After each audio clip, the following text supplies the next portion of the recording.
welcome back to another episode of Finn on the Road, and today I'm coming at you from Lake Varese. So today's video is going to be a bit of a two-parter, or I guess more of like a three-parter. So essentially I'll give you some background as to why I'm here at Lake Varese. So this is the World Rowing Championships, World Under-23 Rowing Championships, and Juniors too. I'm here because, well, I used to be a rower, so I was huge into rowing. I like the sport, but mainly to support my younger brother, Aiden. Aiden is here, he's 19 years old, and he's competing at his first Under-23 championship. So we're here in beautiful Lake Varese. Got the mountains off in the distance there too, and I'm just showing my support. Real quick, I'm going to cut back to the other day and show you his first race. I raced, I think, 4 or 5 days ago, and he's racing on the world stage, so this is like a really competitive event, as I'm sure you can imagine. He ended up racing twice and making it into the B final, so he's going to be competing essentially for 7th place, but on a huge stage like this, that's really incredible. I mean, honestly, it is better than anything that I've ever achieved in the world of sport, in the world of rowing. And he's 19. He's got a couple more years ahead of him, at least in the U23 category. And then he's got all the time in the world for open. So assuming he continues to love it as much as I think that he does, he should have a long career ahead of him of racing. Maybe Olympics. And if that's the case, I'll have to go to the Olympics and watch him there too. So Italy currently in 1st place, USA and the Netherlands though, 3 of those boats are going, one's going to 1st place, and then the next one is, I just can't. So a little bit of background about this event. This is the one U23 event they have every year. Okay, I guess it's a little loud. Give me a second. Here's a race that's going by. So once a year they have this under-23 rowing event, and they hold it in different places every year. Lake Varese here in Italy is, I think they've held it here a few times. It's kind of an iconic venue, and every year they have they have 3 World Cup events, and that's an open men's event. So this is the U23, hence why Aiden's racing there, because he's 19, as I said before. Here's kind of a little bit of what the venue looks like. They have a big screen here giving the times every 500 meters, and sometimes you get this too. You get to see some footage of the boats going by too. Got a grandstands here. We're in the uncovered grandstand, hence our umbrella. Like, Mom's not holding very well. That's okay. Okay, I'm gonna shut up right now because it's kind of hard to hear me, so I'll show a bit of the racing and then I'll talk after. Oh, it's a close one. We could talk about divided loyalties. Luca, of course, works with the Australians here. Been very lucky so far. We've had pretty good conditions for the most part, but it's looking, as my mom was pointing out, that it's getting a lot wavier. Definitely right here is not too bad, but down at the start, as you might be able to see on the screen here, is getting a little choppy. For any water sports, you need calm conditions to perform to your best of your ability. Any amount of chop can make it a little bit more difficult, because when you're moving your oars so quickly, they smack the top of the water, and the top of the water is constantly changing with the waves. It can kind of offset your boat. That's what it is, throwing off the set. This last race is coming by, then Aiden's going next. This is the men's single B final. I'm already getting nervous. I like to think that we take all of Aiden's nerves and we just let that go through us and, take it away from him, hopefully. Okay, they're taking off. Here it is. Canada's in the far lane. I'm shaking in anticipation already. Can't see them just yet, but I'll make sure to get them as we go by. There they are. Okay, 3rd. Between those 3 crews from the start. Come on, Canada. Come on. Italy currently sitting in 4th, followed by Ukraine and Estonia. We're the fastest moving crew on the water right now. Well, trading with France. Canada's on the far side, far left. So, the race is 2,000 meters long, so they have another 500 meters left. 1,500 in. Let's go, Canada! Let's go, Aiden! Hold it close. Let's go, Canada! Come on, Canada, come on! All the way through! Very little to separate these 4 boats. Let's go, Canada! France come down to the finish line. They take it by half a length ahead of the Czech Republic and Italy over the... Damn, that was a good race. Awesome race. They got 3rd in the race, so I think that's what, 9th in the world? 9th in the world, pretty damn good. And like I said earlier, they've got a long way to go too. They have a very young crew. A lot of them are 19 and 20, so that a lot of them still have another couple years of eligibility at this age. Very proud of them. I think I lost my voice too. Okay, I'm here with the man of the hour who just watched his race and we've been hanging out, and he's given me a little breakdown of the race so far. Here he is. Say hello to the camera, Aiden, for the first time. Hello, I'm Aiden. Yeah. Tell us about yourself. I'm Finn's little brother. I'm 19 years old, and I was in Rowing Canada's under-23 men's 8 at the under-23 World Championships. Yep. We just finished our race in the B final. We came 3rd, so I think that's 9th overall in the world. Definitely hoping to place a bit higher, but it was a good race, the best race we've had so far. Very tired right now, a little bit out of it, but you know, that's what happens when you race a sport like rowing, and I mean, Finn would know. Yep. But yeah, it was a good race, had a good finish, good start. I don't really remember any of it. Tends to happen when you're racing. You might black out partway through or for most of the race, but it's happened to me before too. Yeah, so you know, I'm proud of them. I think they did a good job. Yeah. Awesome. Awesome. Okay, well, have a good day, everyone. Hope you enjoy the video. And, yeah, you better enjoy the video. Make sure to like and subscribe. Yeah, yes. Make sure to like and subscribe. He said it, so you have to now.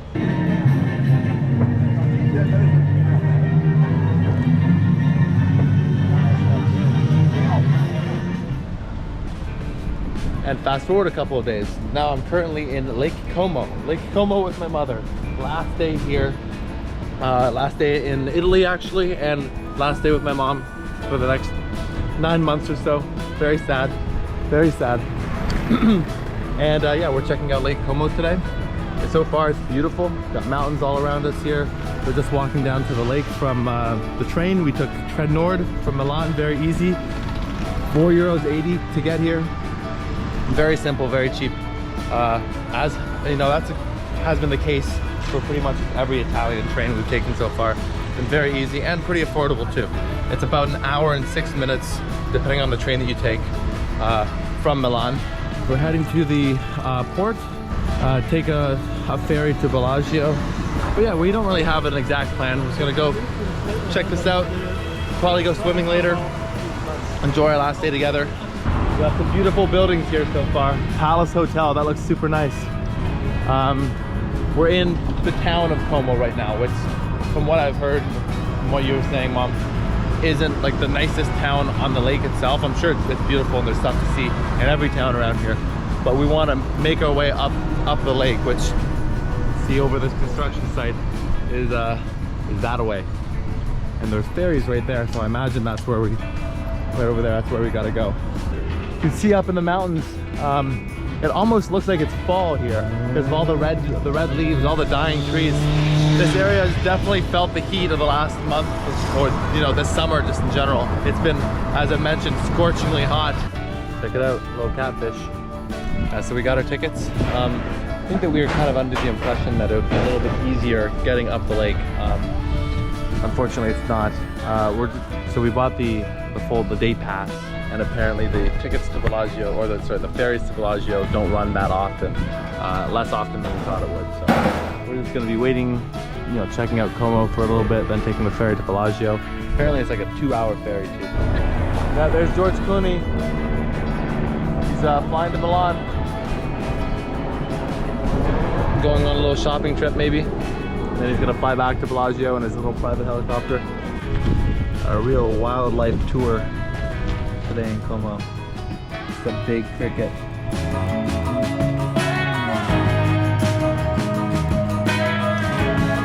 Now we got some pizza. Oh, it all looks really, really good. I got one of these, just mushrooms, cheese, and something else, I don't know. I'm not getting one of those. Looks like it's ham and mozzarella. Maybe a different cheese, but looks really good. 2 big pieces, so my mom and I are gonna share those. Both taking like 40 minutes. Here's our ferry. For a second I thought that we might have some issues getting on. We have our ticket, but there are a ton of people buying tickets. Like, it's very, very busy. And apparently this has a capacity of 700 people, so we should have no issues, even with this massive crowd that we're standing here with. Boats on the move.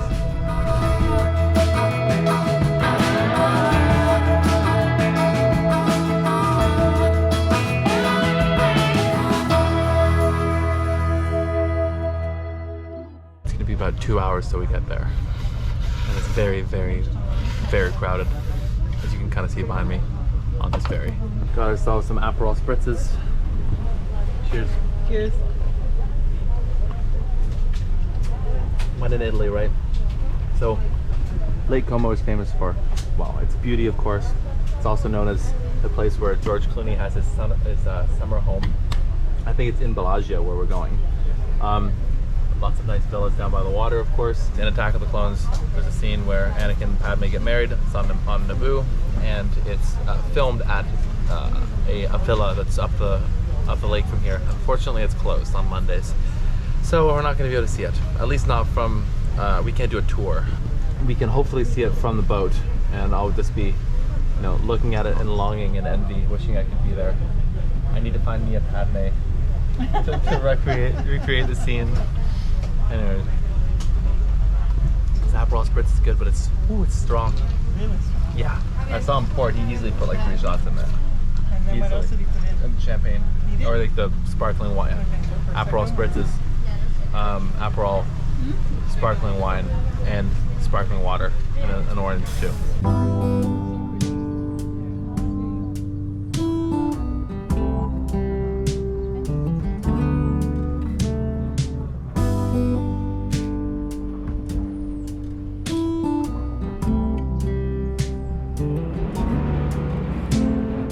Open air, side by side we sway there in all the colors.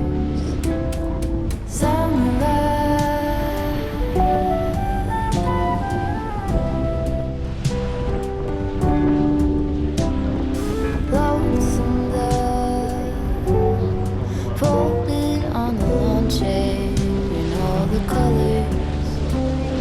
Summer love.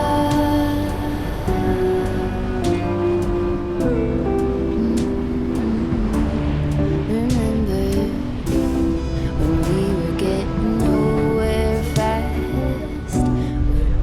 If you're ever considering coming to Como, taking the ferry, it's honestly pretty nice. I think the ferry is kind of part of the experience of getting up to Bellagio. It's not just, you know, seeing the towns themselves. You can also get buses to and from these different towns too. But I think that the ferry is the way to do it. But yeah, definitely if you're ever considering coming to Como, I'd say just take the ferry. Maybe arrive earlier than we did, although we came from Milan, so that's over an hour just to get here. So we would have had to wake up very early to get here and take the 9 o'clock ferry. Summer love.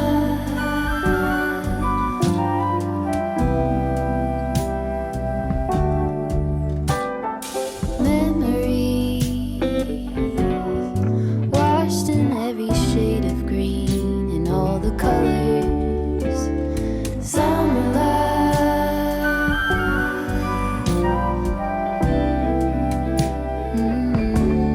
Remember the lazy river day canoe.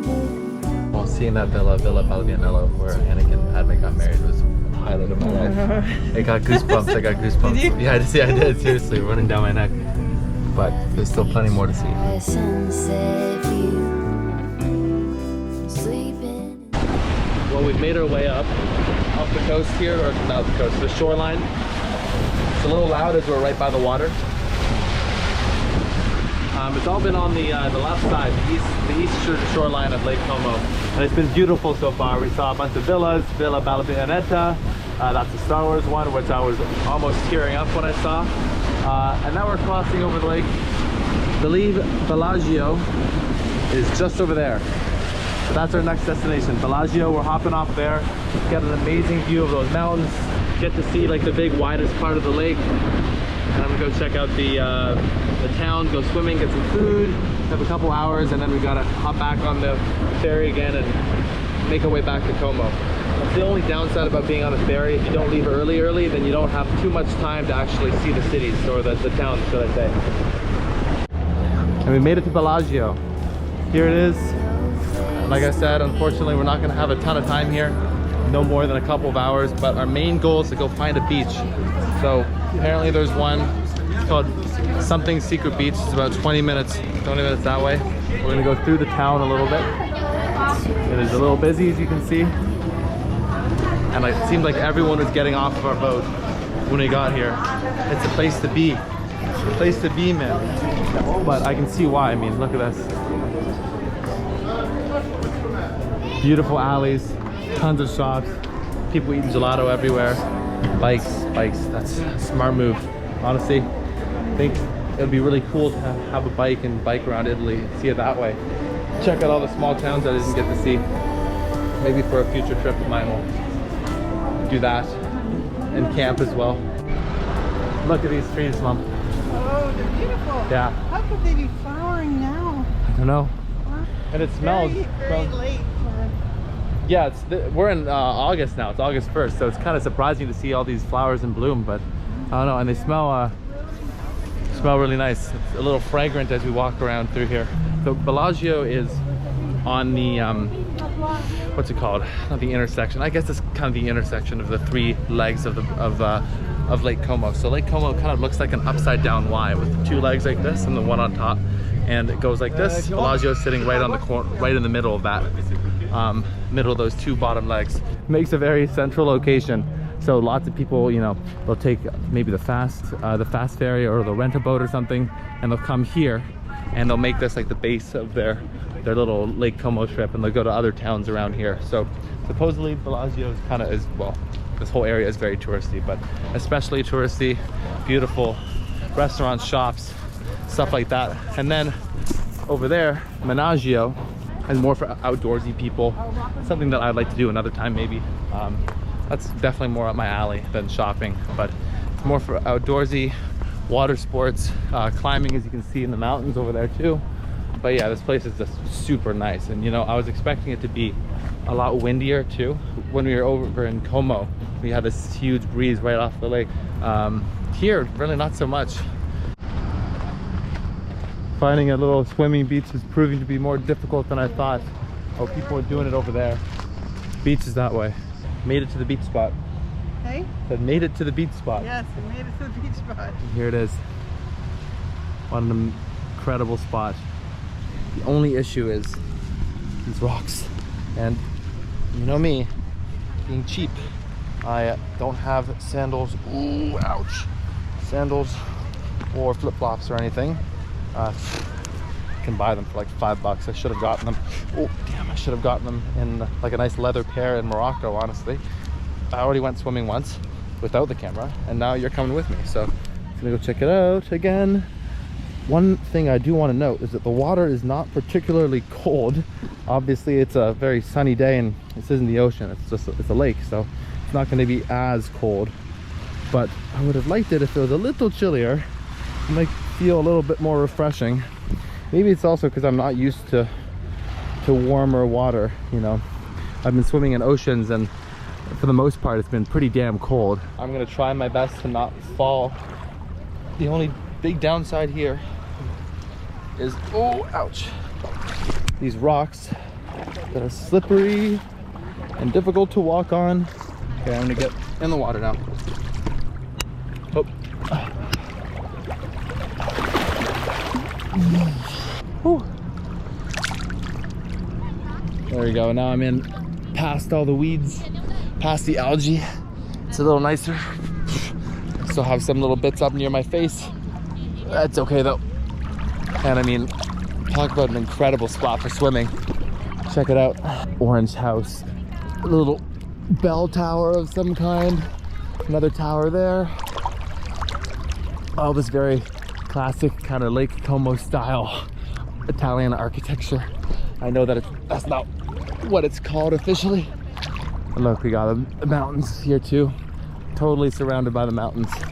For those who don't know, Lake Como is in the north. We're amongst the Alps. Not the highest mountains in the Alps, but at least not yet. That's a pretty damn tall mountain too. And those ones over there, totally covered in stone on the top. I think you can even see bits of, or little patches of snow and ice. So that just goes to show how high up we are. All right, I'm gonna take you underwater now. 3, 2, 1, go.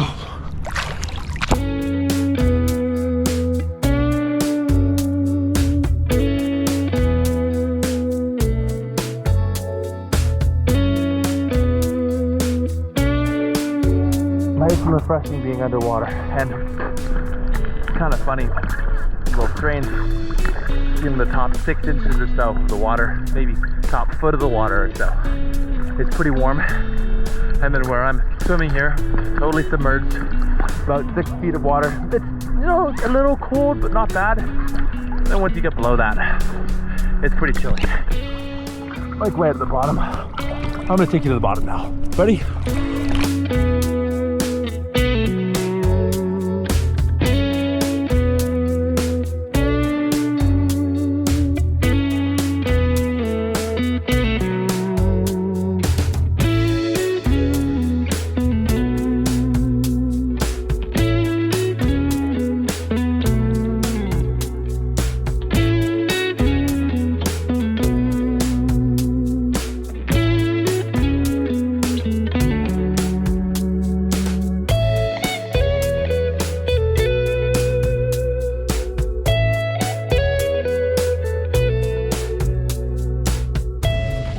Done my swimming. Back to the ferry. We have one leaving in like 35 minutes. So I sent my mom up ahead to make the walk because I know that I'll be a little quicker than she is. And we have, I think it's like a 15-20 minute walk or so till we get there. We're taking a slightly different route this time, up through Chiesa de Santa Maria di La Pia. What a beautiful set of stairs. Got flanked by these very tall something trees. I'm gonna call them gladiator trees. And why gladiator trees? Because if you've seen the movie Gladiator, then you know the scene that I'm talking about, where Russell Crowe's family is killed when the Romans, they like ride their horses up to his house. I think it's in Spain. Not in Italy. And it's the same sort of thing. Got these big trees like this flanking either side of the driveway. I don't know what you'd call it in ancient Rome. Definitely not a driveway. The horseway, the walkway, whatever way.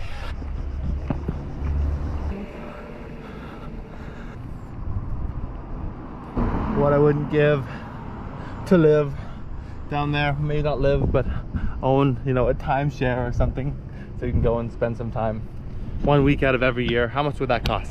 Come on, government of Italy, give me an estimate. Give me an estimate. Can't be that much. Those houses look pretty run down. I know some handyman skills. I can, you know, make it look ship shape, tidy it up a little bit, fresh coat of paint. That's going to be it for this one. If you enjoyed it, remember to like and subscribe like Aiden said earlier in the video, and I'll see you in the next one.